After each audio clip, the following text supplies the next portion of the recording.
9월 7일 수요일, 오늘도 행복한 하루 주님과 동행하는 삶 사시길 바랍니다.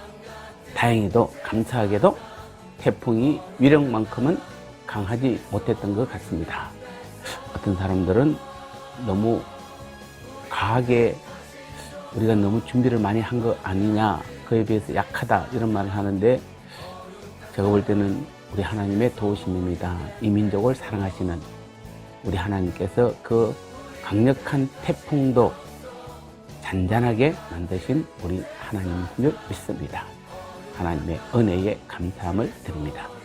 오늘도 우리 은혜로운 찬양으로 함께 시작하겠습니다.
이제 우리 함께 간절히 합심하여 기도하겠습니다.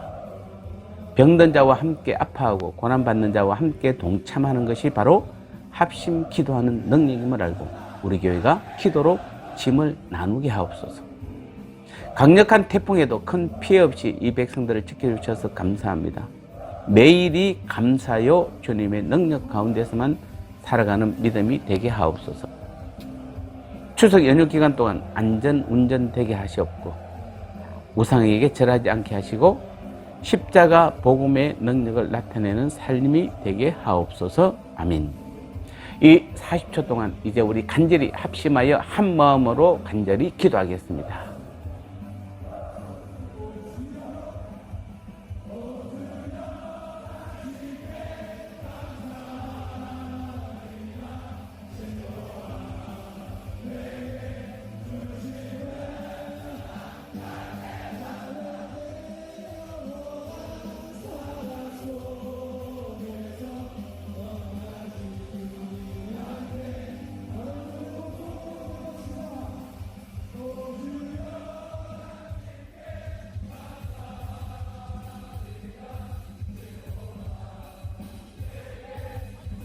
이제 주님 주신 말씀 함께 나누도록 하겠습니다. 오늘 제목은 왜 함께 기도해야 하는가라는 제목입니다.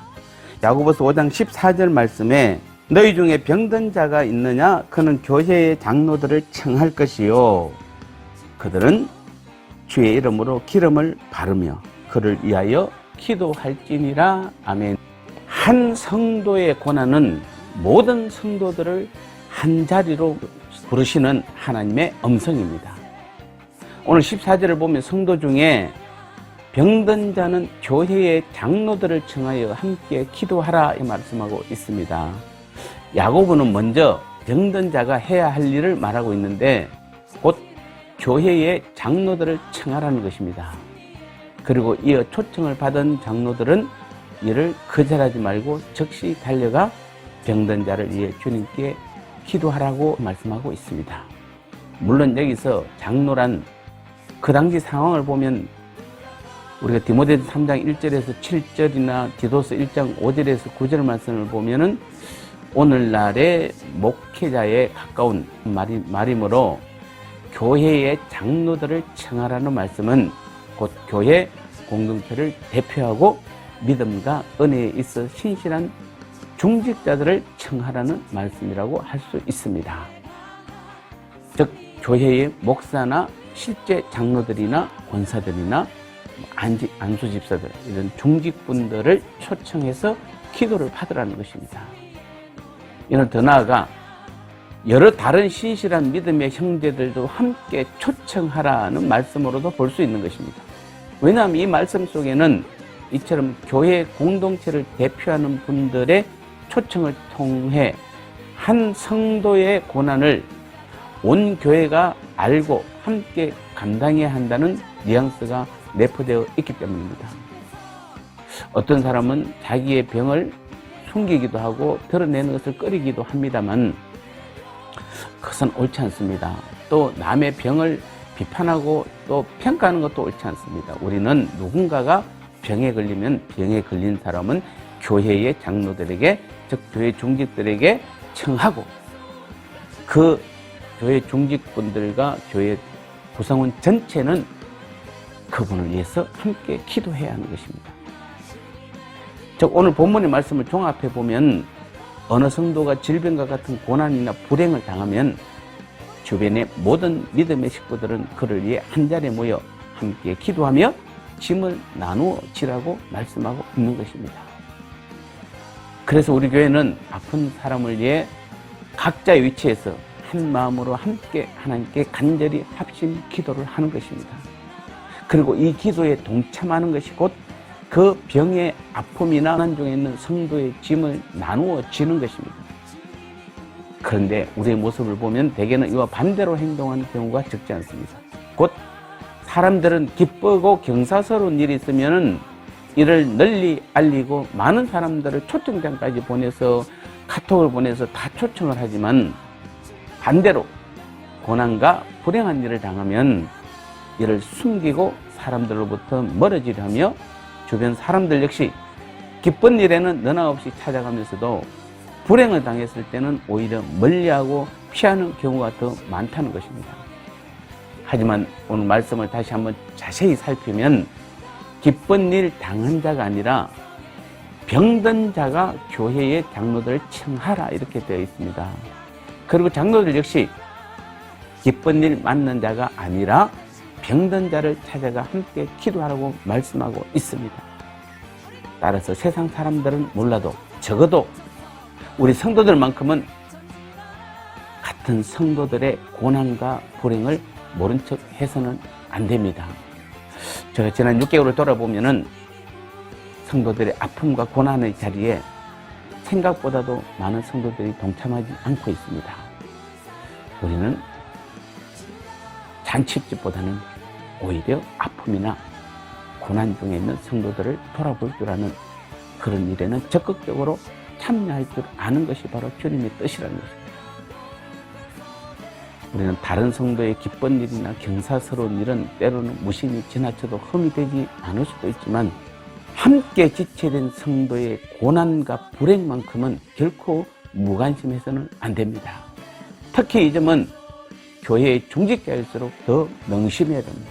곧 중직자일수록 교회 내에 어려운 성도들을 하나님의 사랑으로 살피고 돌봐야 할 더 큰 책임이 막중하기 때문입니다. 이번에 우리 19분의 중직분들은, 새로 임명된 중직분들은 한 번 더 기억하시고, 이제부터는 여러분은 그런 자리에 함께 서야 되는 것입니다. 그래서 오늘 우리 본문 말씀을 통해서 한 성도의 고난과 불행은 곧 모든 믿음의 지체들을 한 자리에 모으시는 하나님의 음성임을 분명히 알아야겠습니다.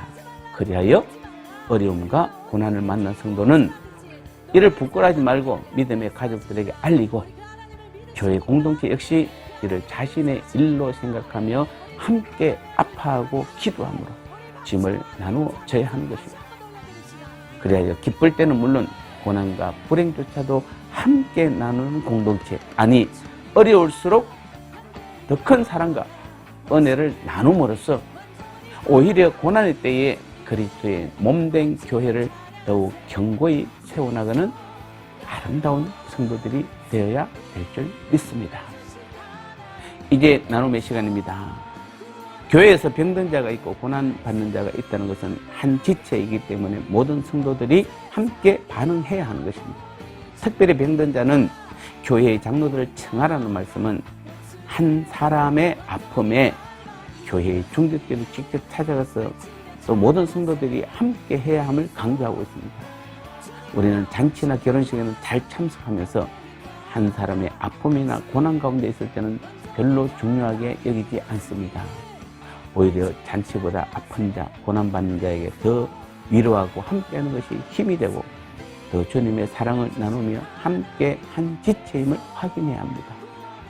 그래서 우리의 합심 기도는 모든 성도들이 주님 앞에 함께 나오는 것입니다. 그러니 어려움과 고난을 만난 성도는 이를 부끄러워하지 말고 믿음의 가족들에게 알리고, 교회 공동체 역시 이를 자신의 일로 생각하고 함께 아파하고 기도함으로 짐을 나누어야 하겠습니다. 이것이 바로 병과 고난을 주시는 하나님의 계획입니다. 오늘도 우리 주기도문 함으로 힘있게 승리하는 귀한 하루 되시기를 축복합니다.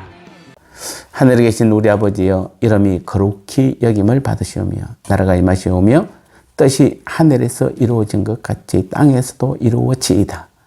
오늘 우리에게 일용할 양식을 주시옵고, 우리가 우리에게 죄 지은 자를 사하여 준 것 같이 우리 죄를 사하여 주시옵고, 우리를 시험에 들게 하지 마시옵고 다만 악에서 구하시옵소서. 대개 나라와 권세와 영광이 아버지께 영원히 있사옵나이다. 아멘.